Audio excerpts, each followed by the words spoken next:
Welcome to our tutorial on Recurrent Neural Networks or RNN, a powerful tool for handling sequence-based data in deep learning. In deep learning, we encounter various architectures like ANNs, neural network, and convolutional neural network.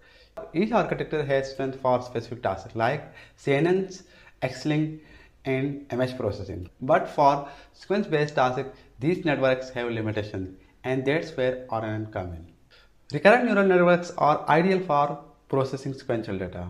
They are widely used in applications like language translation, sentiment analysis, image captioning, and name entity recognition, providing context through a memory mechanism that handles sequence efficiently. While CNNs excel in processing spatial data like images, and NNs are versatile with structured data, RNNs are specialized in handling sequence information. They introduce a memory component, making it possible to retain context from earlier data points, which is crucial for tasks involving temporal or ordered data. In sequence data, what's order matters. For example, I am well convey a different meaning that well I am.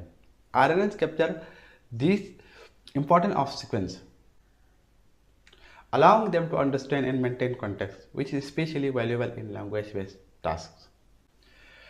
Traditional ANN face challenges with sequence tasks. For instance, if we train ANN on I am well, it won't generalize well to birds fly in the sky due to difference in length and context. If we encode a dataset of 100 words with 1 word encoding, the result vector size becomes enormous, increasing computational complexity. ANNs also lack parameter sharing, unlike RNNs which can interpret phrases like the sun sets in the west the same way as in the west the sun sets due to parameter sharing. In RNNs, words are proceed one at a time. Each word's output serves as a context for next, allowing the model to remember information across the time steps. For example, in a sentence like Apple is looking to buy a startup in New York for $1 billion. Each word is converted to a number and feed into RNN sequentially. The RNN computes the loss of each word individually and then sum up these losses to calculate cumulative loss. RNNs are being many applications we use daily like Gmail auto-completion, Google Translation and named entity recognition. However, standard RNNs have limitations such as vanishing gradient problem.